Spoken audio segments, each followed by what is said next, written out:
Okay, we're going to take a look at the kits for Fallen Bastila and then HK-47 rework. It has been changed drastically. Leadership on HK-47, as expected, was completely obliterated into uselessness. And it looks like these kits are specifically designed to counter Jedi Knight Revan, and specifically mentions Jedi Knight Revan in Bastila's kit. And I had to snicker a little bit on this comment.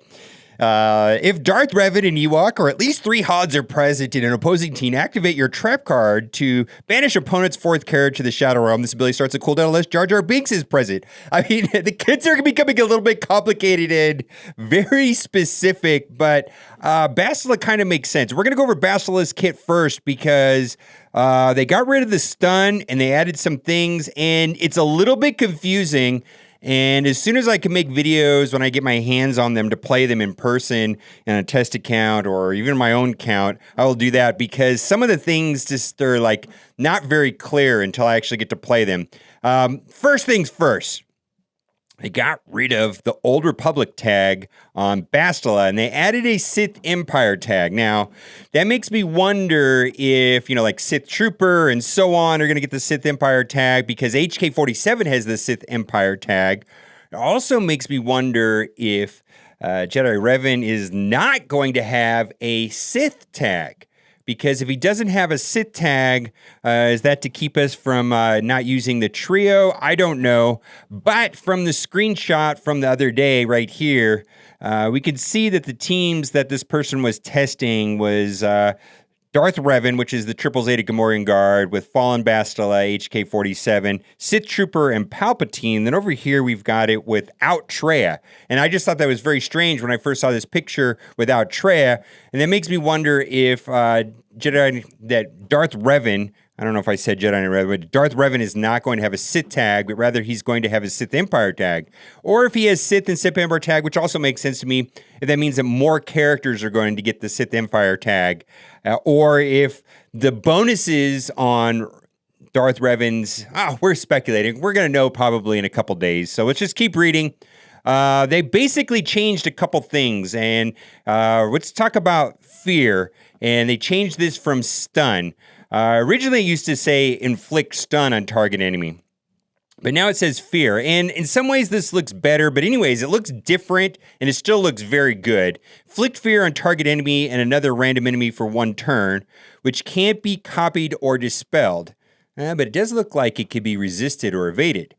When each of these fears expire, inflict offense down, critical damage down, evasion down, speed down, expose, and stagger for 2 turns. Stagger's an amazing mechanic. Knock the turn meter down. These effects can't be resisted. So if fear does land, that sounds very amazing. So I imagine having very high potency on Fallen Bastila is going to be a thing. And then all other enemies are inflicted with offense down, critical damage down, evasion down, speed down, expose, and stagger. So stagger for everyone seems very good. Now, this is what the fear is. Miss the next turn, can't use abilities, can't evade, increase cooldowns by 1, and catch this. Fear expires on taking damage from attack. So I think you're going to want to hold back from doing AoE. It's almost like a miniature isolation. Basically, once they have fear, they're not going to be able to take a turn, but if you attack them, the fear will expire. And when the fear expires, they're going to get all of these things. Now, that is very interesting. Now, before I read the new unique, we got to revisit Corrupted Battle Meditation. Now, this wasn't highlighted in green, but it says Corrupted Battle Meditation can't be dispelled. That was not there before. Because we just want to read Corrupt Battle Meditation because the new unique references that heavily. At the start of Bastila's turn, all enemies lose 3% turn meter, doubled against non-Jedi and non-Sith. So basically anybody that is not force sensitive or doesn't have a lightsaber is going to lose 6%, and are inflicted with Corrupted Battle Meditation for 1 turn. Then Bastila recovers 1% protection for each debuff on enemies. And then Corrupted Battle Meditation, which gets worse when Darth Revan's on the team, and that's a part of her other unique, is minus 30% critical chance, minus 30% counter chance, doubled against non-Jedi and non-Sith, so that's going to be minus 60 and minus 60. But this is very interesting. Corrupted battle meditation can't be dispelled. And this is where it goes crazy, guys. If Darth Revan is in the leader slot, Bastila and Darth Revan have 70% max health and 70% health steal. Oof. Oof. Pretty much means that she's going to have to work with Darth Revan. And boy, I am gear 12ing her to the max right now. As we speak, I do have her at 7 stars, and I'm working on it, man. I got her gear 11. I've got some pieces that I've got to get, and I've green light putting everything I can. Now, this unique right here still looks terrible, and I probably won't have to do that. We're going to see, but I don't think I'm going to have to do that Zeta. We're going to be able to save that Zeta right there, which is also very good. This is the main part right here. Enemies inflicted with corrupted battle meditation can't inflict debuffs on enemies when they use an ability. My goodness, no more debuffs. Wow.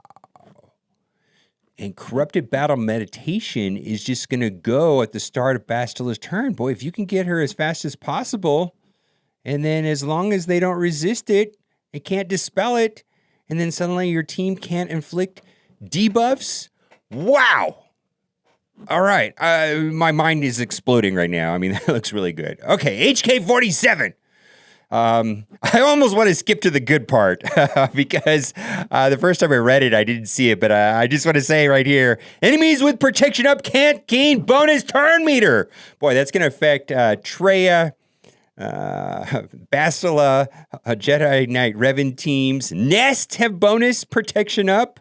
Can't gain bonus turn meter. All right, we're going to just read through this because this entire kit got changed altogether and it looks crazy, crazy good. Basic attack, deal physical damage to target enemy and gain offense up for 2 turns. This attack has 30% critical damage against debuff enemies. Fine.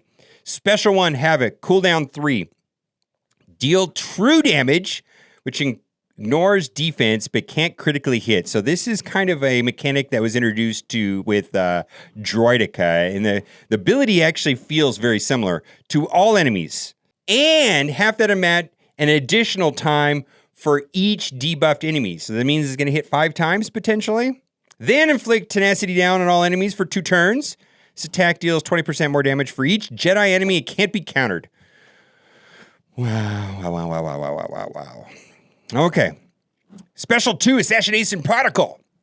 Cooldown 9. It starts on cooldown, and this looks ridiculous. I'm sure the damage output on this is huge. I imagine this is going to be like Terminate with Boba Fett is going to be my guess. Final text. Dispel all buffs on target enemy, then deal physical damage to that enemy. This attack can't be evaded and deals 100% more damage against Jedi. If the target enemy has Death Mark or Fear, which Bastila can give Fear, but Death Mark is there also. This ability's cooldown is reset. Starts on cooldown, and its cooldown is reduced by 1 when an enemy is inflicted by Fear.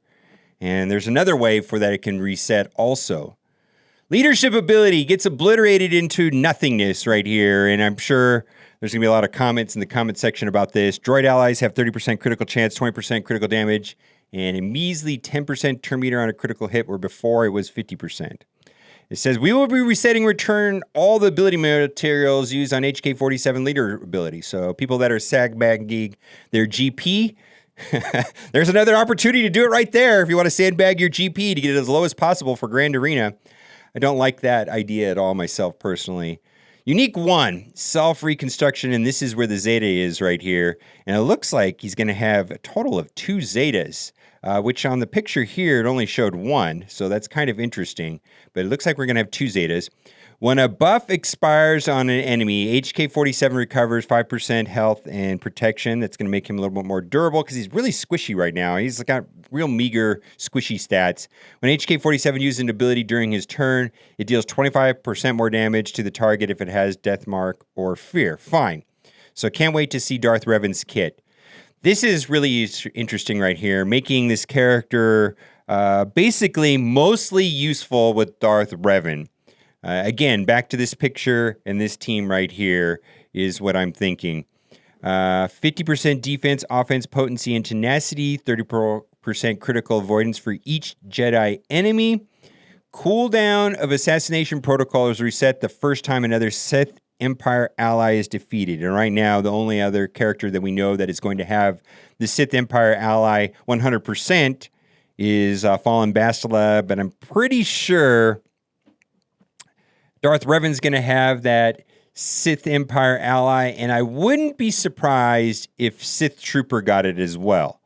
Just not going to be surprised. Now, what's remains to be seen is if the trio gets it. I don't know what they're going to do, but Sith Trooper, just because of this screenshot, probably will be getting that Sith Empire tag. And then most importantly right here, enemies with protection up can't gain bonus turn meter. All right, well, what do you guys think? Crazy Bonkers good. As expected, triple Zeta characters in this game are always good.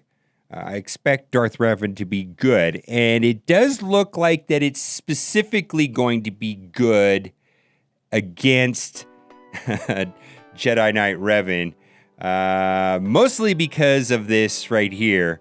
If a Jedi Knight Revan is on the enemy team, Bastila gains advantage and foresight for one turn at the start of Jedi Knight Revan's turn. So there's like negative synergy, like hatred towards Jedi Knight Revan teams. Looks like a lot of anti-Jedi. I wonder how it's going to hold up on offense. Is going to be on defense rather. I'm sure it's just gonna. They've already suggested that it's just going to blast through on offense. We're going to see how it does on defense. But anyways, we'll wait and see. Anyways, put down in the comment section if I missed anything. I always like reading those comments when I miss something that is obvious or something subtle. I get a lot out of the comment section, and let me know what you think. If a lot of people are not going for Jedi Knight Revan, are you ready? I'm ready. As of today, I'm pretty much ready. Right there. I think I just got to get 2 more shards on Karth, and I'm good to go. All right, guys. Thanks for watching. Keep on gaming.